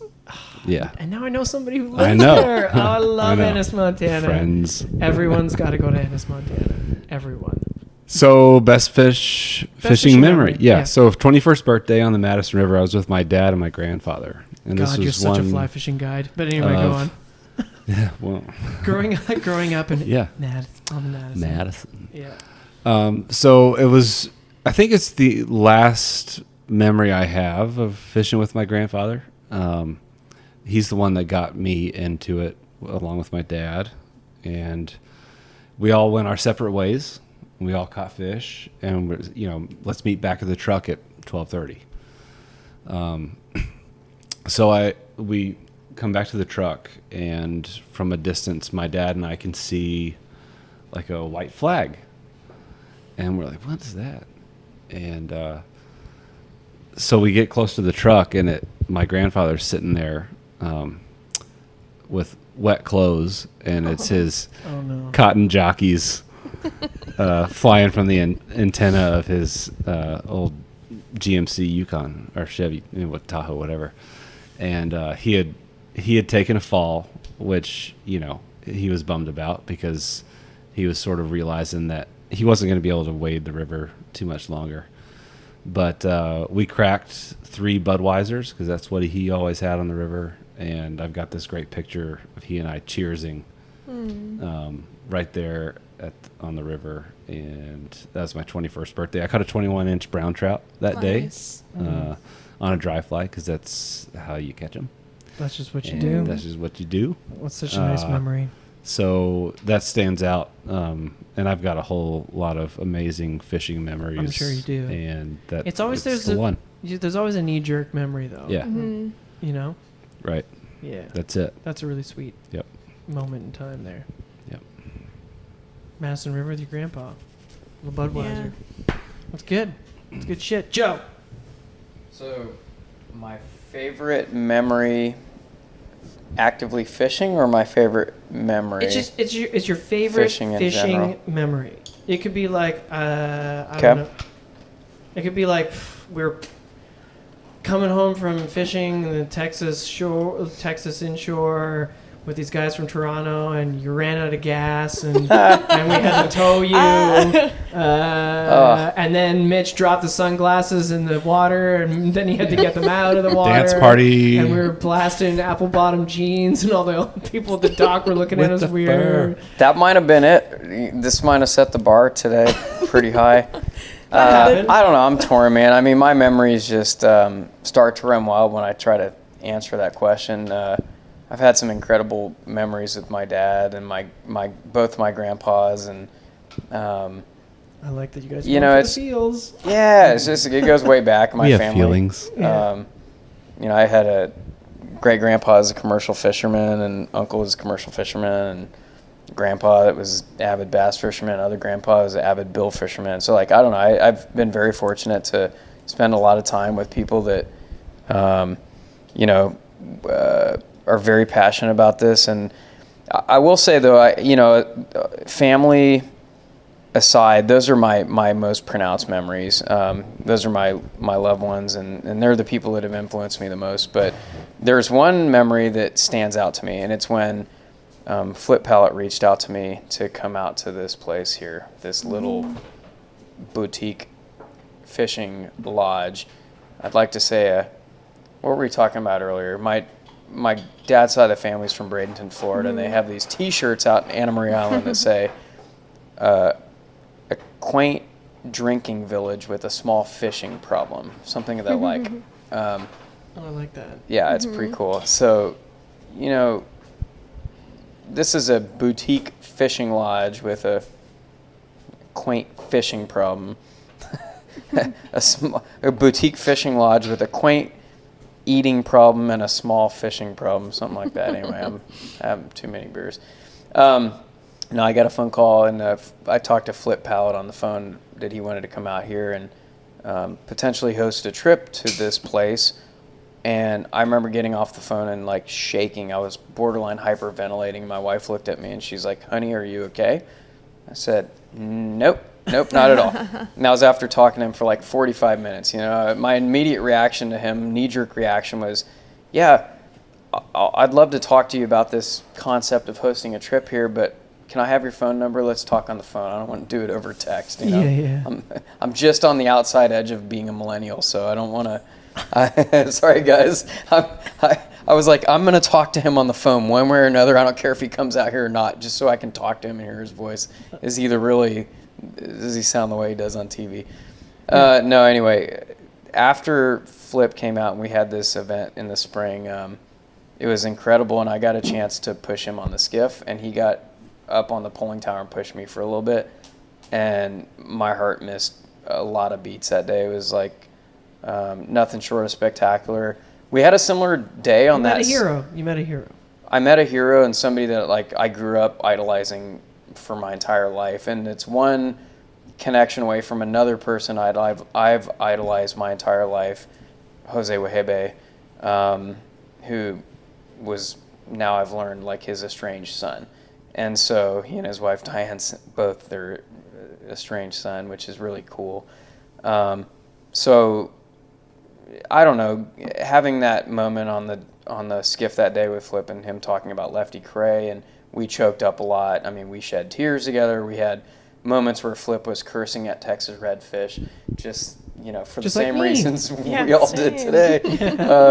You know, but that was I don't know, the most pronounced fishing memory I can ever imagine. And I don't know, hope to have many more of those with him. Yeah. I think you're gonna be somebody's hero one day, Joe, if you're not already. I think we need to host more kids out here. You know, that's on my short list of things to do. I love that. Yeah.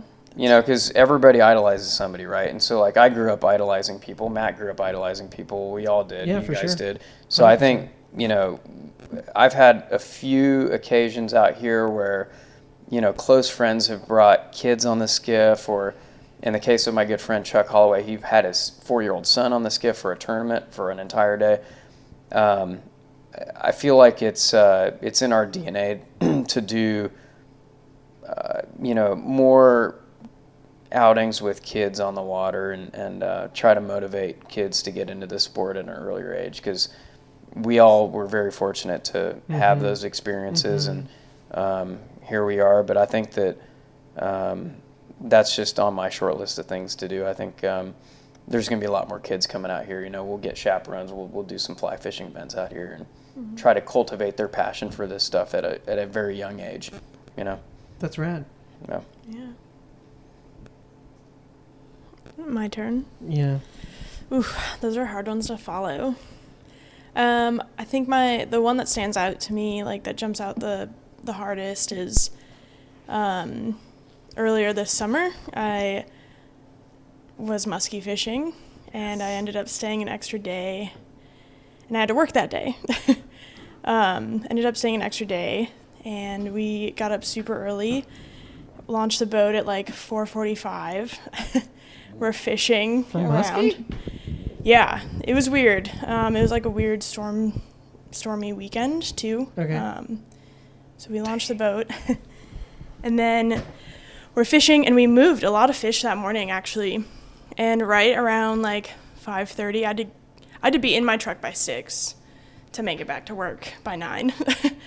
So we're trolling around, and all of a sudden I'm hooked into a tiger muskie and couldn't see anything. It was pretty much dark out still.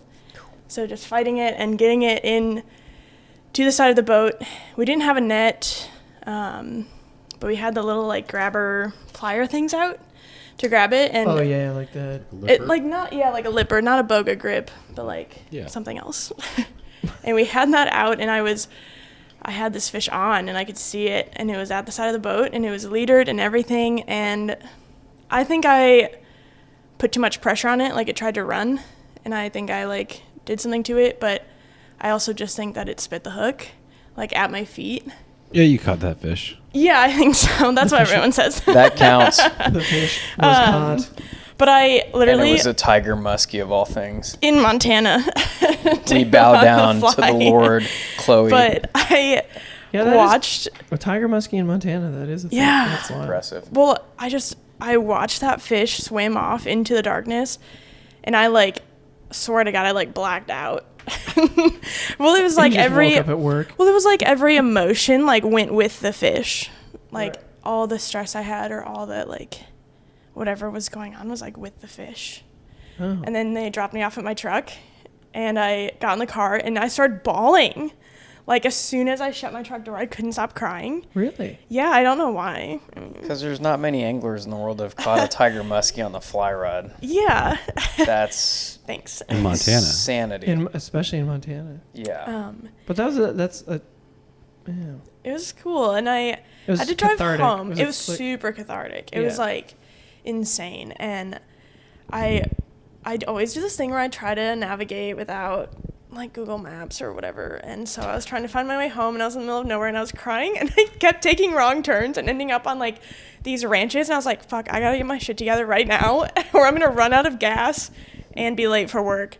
And I made it back to work on time, and I like went straight in and just walked in and was like shaking and like, okay. Somebody give me a yerba mate. Sorry, yeah. I think I slammed like 3 of them that morning, just trying to like level myself out. But that was crazy. And then it was funny because it was great because the friend that I was with was incredible, and he was like, that counts. Like, that fucking counts. Hell and yeah. he like apparently called a bunch of people because I was standing in line at Mark's In-N-Out in Livingston at lunch that day, and 2 people came up to me and were like, you got a muskie this morning? And I was like, did I guess. And then we went to this like I don't know. I blacked out. right. Yeah. Honestly, I don't know. And then we went to this like show at Life from the Divide in Bozeman, and he was at that show too, and he like told everyone before I walked in, and well, he was just like talking to people, and it was funny to like walk into it and just have everyone else really stoked, and yeah, that was crazy. And then I went It was a great back memory. like a few days later and Like a rock almost star. died. So yeah, but it was just really, it was nice to accomplish that, I guess. Yeah, you caught that fish. Thanks. That is You're so super cool. supportive, man. Like on the Yeah. boat today, That's- you're like, Great. That's your fish, dude. that, You got that. you got What- that. I The fish mean, was caught. do you need a picture of it? No. I mean, that's well, it's nice. yeah, right. It's not right. But you got that fish. Exactly. You caught him. Yeah. Yeah. Yeah. You fed it. I mean, I think it ends at the feed, in my opinion. Like that's a win right there. Yeah. The fish was fooled. Yeah. Okay, Mitchie's Fishies 4. Why do you fly fish? Why fly fish at all? Because I got bored of throwing bait, meat harvesting fish, and sight fishing on conventional because it was not as challenging as fly fishing. I like that. Sorry, that was a pretty direct answer. No, that was direct. It was good. The last one, it was a very romantic answer. This one was very pragmatic. It's great, man. I'm done. I'm off the hook You're for like, that "Oh, one. fucking A, mate, Damn it. Fuck you. I'm like, Roll holy Tide. shit, Joe. Sorry, I'm a little bitter, but no, that's No, it's good. The challenge. Honestly, the challenge. yeah. The challenge. By the time you get bored with all the other ways of catching fish, you might as well up the game and make it really technical and handicap yourself for the hopes that it works. And when it works, it's very sensational. Awesome. Instagram. Matt did it for the gram. I did it for the gram. I don't know why I fly fish. It's always been one of the only things I could do all day. I grew up. I'm pretty ADD, not necessarily hyper. Yeah, I Never was gonna really s- been I was hyper. gonna say, I'm like, I don't Yeah. know if I'd notice. Yeah, that. but like this is me excited. Oh, what chicken? But attention wise, man, I could from day one, 7, 8 years old, I could do it all day long. And I think you're with like a lot of things, it allows you to be in the moment. And I mean, most places you fly fish are incredible environments and settings. And man, I can remember just hoping baseball season ended early so I could go to Montana Fuck, we and made the fish a little playoffs. longer. Yeah, damn. Throw in the game. Should I throw the game? Yeah, throw in I threw the game so I could go trout fishing. Just kidding. That's a good story, though. But anyway, if it was Little League scandal. Little League scandal. But yeah, that's I walked home the losing run. Yeah. Cool. That's great. Yeah. Chloe? I think growing up in a place like Bozeman, that's like something that you do or dabble in at some point. And it was one of the things that Do you stuck. think there's people in Montana that are like, fuck fly fishing, I fucking hate Yeah. it. Oh, for Yeah. sure. Yeah? Yeah. Oh, yeah. They're like, I can't believe I was born in Montana. so lame. Yeah. That sucks for them. Right? They're really? Oh, yeah. Yeah, there's kids that like hate skiing, hate fly fishing, hate hunting. It's usually in places like Ennis, Yeah, or Livingston. I guess because it's so saturated. maybe. They're like their parents did, and they're like, "Fuck you, mom and dad. I ain't gonna fucking know fucking 12." Fucking Boy, I remember the size first 12 time I island." fished with a bass guide in Texas. It's called fly fishing fairy sticking. I was like, that's not Yeah. cool. That is I not can see cool that. at all. There's, It there's pissed so me many off. levels where that's Oh, it not pissed cool. me off. Yeah. a whole lot It, of There's it. so many levels where I really hate it that. infuriated me, and I was Yeah. like, "That is not fucking cool at all," Not you cool. know. Yeah. And little did he know. But anyway, but Yeah. to your point though, like, so the people in Montana, why do they not like fly fishing? I think they just don't like it. I think People, I think there's parts of Montana that are not as, or people in Montana that are not super into the outdoors. Like the stereotype is the hyper Outdoors, outdoorsy person, and I think that is a strong majority. But Yeah. I don't I think started it's us like us on everyone. a tangent here. Sorry. No, you're why good. do you fly fish? okay, so growing up in Bozeman, it's just something you're exposed to and do all the time. And I started fly fishing in high school because I had friends that were doing it, so I was like, oh, I should do this. So I on school. You know, you watch River Runs Through It 100 times and you think you got it. And then my mom and James started dating, and that was really convenient, great timing. James. Incredible. James Anderson. Which, of course, Yeah, from is- Yellowstone Angler. Of course, yeah. And so he's been a really great influence and really helpful to have as like, you know, like a father figure and a fishing mentor. And then I started working in the shop, and that was great. And I don't think it was until super recently that I was like, oh, this is like kind of what I do for a living. Nice. like, is what you do like for how a did I living. get here? You know? Right. And so I think it's just incredible. It's an incredible sport. You get outside. It can be super hard, or it can be pretty easy. Like, it's just kind of what you make it. One day to the next. Yeah. Yeah. You get to explore sweet places and like really interact with the ecosystems and the people Yeah. when you do it. Okay, the last question, my favorite question, because a little more lighthearted. If you were a fly, what would you be? What describes you as a fly pattern? You still gave the best, Chloe. I'll never forget. Yeah, you're by far my favorite answer ever, which was the. Bitch Creek. I love that. wait, why? There's a story behind this. Well, that's a fly, right? And I think when you guys were here last year, I had just finished doing fly inventory at the shop. You're mad so crusty. Yeah, I was like, I knew all the flies at that point, so I like was fresh. But I also just thought it was funny. Yeah. I was like, Bitch Creek. Yep. Sassy answer. Butt monkey. Ooh, good not one. really. I Dang, mean, you took my I other have one. a couple. It's a great streamer. It's a for great sure. streamer, yeah. Yeah, but no, I actually Actually, don't no, those streamer were- fish much. Those were great in Ontario. Nice. Yeah. They're a good trout fly on a floating line on the Madison for sure in Yeah. October. No, I'd say my favorite fly is My favorite fly. if I am a fly. You were a fly, yeah. Oh, chubby Chernobyl. You'd be a chubby. You would definitely be a chubby tree. Yeah. Tell us more, Matt. Like, And I'll which tell you color, why. though, or size? So, Damn it. 2.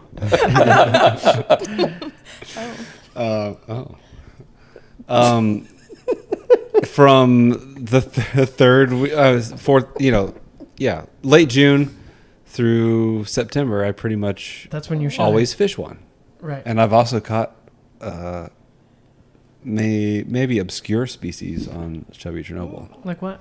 like a bonefish, and Really? a Bonefish and a redfish. chubby. A redfish surprises me less, but still cool. Yeah. Yeah, and it's same with salmon worm, but I don't put that on the podcast. No, that's going on. Don't let people know I fish the salmon worm. Behind Just the kidding. chubby. Yeah, right. It's got to be under the chubby, Yeah. right? Duh. Chubby squirmy drop. Yeah. Yeah. Chubby and a worm, September. Yeah. All right, yeah. So No, I love that answer. chubby. Great. Yeah. It's first foam Fly. fly Love answer, it. I think. Yeah, good fly. I think Sweet. the first foam fly Yeah. answer for sure. Joe, Chubby. All right. if you were a fly, what would you be? Well, let me think this through. If I was a fly, I'd want to be a fly that got crushed, because I don't want to be a fly that lives a life after getting parts of me mutilated. This is going to sound pretty morbid, but I want to be a fly that has a quick death, i.e. the Blue Lagoon blue crab fly, as Chloe experienced today. Yeah, it did kind of get blown That up. fly is really unique, and I have to throw a shameless plug in for a very good friend of mine. Plug away, my friend. That I'm ties from it. So Chuck Holloway ties that fly out of Corpus, and he is, by all sense of the imagination, a master fly tyer and a very, very close friend of mine. So we've been working on this one fly for a little while now, and we pass around ideas, and he'll make some design iterations, and I'll come up with some feedback or whatever. And this has gone through a lot of different rounds of prototypes. But anyway, the version that we use now is a fly that'll catch every inshore species in Texas, and it's the only fly I've ever seen that'll do that. We've caught flounder on it, we've caught redfish on it, we've caught sheep's head on it, we've caught black drum on it, we've caught ladyfish on it, everything. They will all eat this fly, and it's really odd. I've never seen another fly that does that. Chloe, I don't think you changed from this fly at all. I didn't. I just used like a more weighted version at one point, but it was the same fly the whole Yeah. time. So if I want to be a fly, nobody wants to be a fly with the types of crushers that a redfish has in the back of its throat. But if you're gonna be a fly, More like a personality, but yeah. yeah, you don't want to be the fly that gets like half your body ripped off and then you're still a fly. You let's just go out strong, right? So you might as well be a Blue Lagoon blue crab fly, because they kill that fly, and it's And awesome. you are Blue Lagoon Lodge. And That's I am. awesome. These are Yeah. great answers. But it's That's a good it's a answer. good shameless plug for Chuck too. I mean, he's tied some really cool flies for us here. Yep. That's awesome. Well, guys, it's been a fucking awesome long weekend. It's been a year in the making, almost. Yeah, just about. So I had an awesome 3 days, Yeah. and Chloe, it was so great to Incredible. reconnect Yeah, it was after so a good. year of not seeing each other. That alone was really special. Mhm. I'm going to just go around the table and we're going to do this. Joe, how do people book Blue Lagoon Lodge? Where can people find you on Instagram? Shameless plug time. Now's the time. BlueLagoonRockport.com is the website. Find me on Instagram, JDR Productions, or Blue Lagoon Fly Lodge Rockport. You can also call me, 512-665-3316. Damn! You're For a good time. Please don't put me on. casting the net. Please don't put me on call list. But yeah, 512-665-3316. Hey man, I don't know what You kind of heard bots are listening to this, There's Jesus. no promises. I'm scared. But we'll put your contact info in our show notes for sure. I'm old school. Just call me. We'll I talk. love that. Matt, how can people book you? Where can they find you? Because they can find you here, but they can also find you in Montana. That's right. All over the place. DodsonFlyFishing.com. Okay. That website is geared towards my Texas business, but it's all the same contact information So for how do Montana. people find your Montana business then? the- I mean, the same way. but- Well, you got to go down the 3rd Street alleyway and Make a talk to a left. guy named Bill. you have to sit on the 3rd stool at the gravel bar. Yeah, spin around twice And order 2 Lone Stars. and play All My Exes Live in Texas on the jukebox. and then you appear. Yeah, And that's right. sneeze and rub your butt. Yeah. Left butt cheek. No, my Montana business honestly has always just grown organically, word Okay, of cool. mouth and referrals. But yeah, Matt at DodsonFlyFishing.com is my email address. and I'm in Montana from June through 1st of October, maybe mid-October, and then in Rockport, guiding fall and spring. That's trips. awesome. Yeah. Joe, you're a great guide as well, and proprietor of this lodge. So again, thanks for having us down. I would highly recommend people to come down here. This is a good time, a really good time. And Matt, you're a great guide, and I'm sure you're great in behind 2 oars as you are Thanks. on a pole. That sounded wrong. Let me tell you, I am. Skip. Mom always told me I'd end up on a pole. But 21 feet, actually. yeah. That was a stripping reference. But anyway, Chloe is a very talented author, writer, blogger, photographer. Chloe, where can people find your work? And also, where can they find you in Montana? Because you work at a fly shop and you're starting to guide as well, right? Yeah. So, for the photography and writing stuff, just chloenostrant.com or Instagram at chloenostrant. Pretty straightforward. And then yellowstoneangler.com for the fishing stuff, or just come into the shop in Livingston. We're about, by the time this airs, we'll probably have a new 5-weight shootout up. Quickly touch on that. This is like one of Joe's favorite things, and one of my favorite things. You review like 30 rods every year of different weight class every year. Right. Sometimes it's a 4-weight shootout. Last year was 4-weight shootout, right? And you're doing the 5-weight shootout right now. Yeah, so right now we're in the middle of the 5-weight shootout. We're kind of on the tail end of the testing. So now we'll be doing the individual write-ups and rankings. And then we'll have some new 5-weight rods. There's some really good stuff out there on the market right now that just came out like in the last year. So it's really exciting to see everything. And a lot of really good rods were retired also. So it's interesting to see what's kind of taking the places and how things fall. Cool. Well, I think that's it for me for SoFly stuff. I mean, you can find everything at SoFly.ca.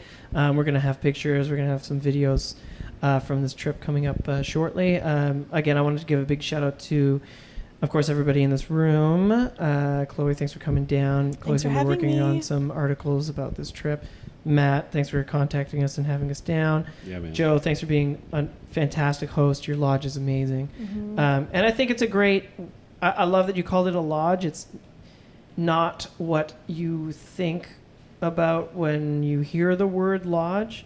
And what I mean by that is like the classical sense of a fishing lodge. But I think obviously as the world is evolving into a different place in terms of like how to book and stay at places, it's a very modern approach to a fishing lodge, and I think you've nailed it on the head. It's awesome. It's on the water. Yeah, definitely. It's comfortable. It has everything you need: Wi-Fi, TVs, a lot of space, access to water, restaurants, and everything. It's amazing. You nailed it. Yeah. Super awesome.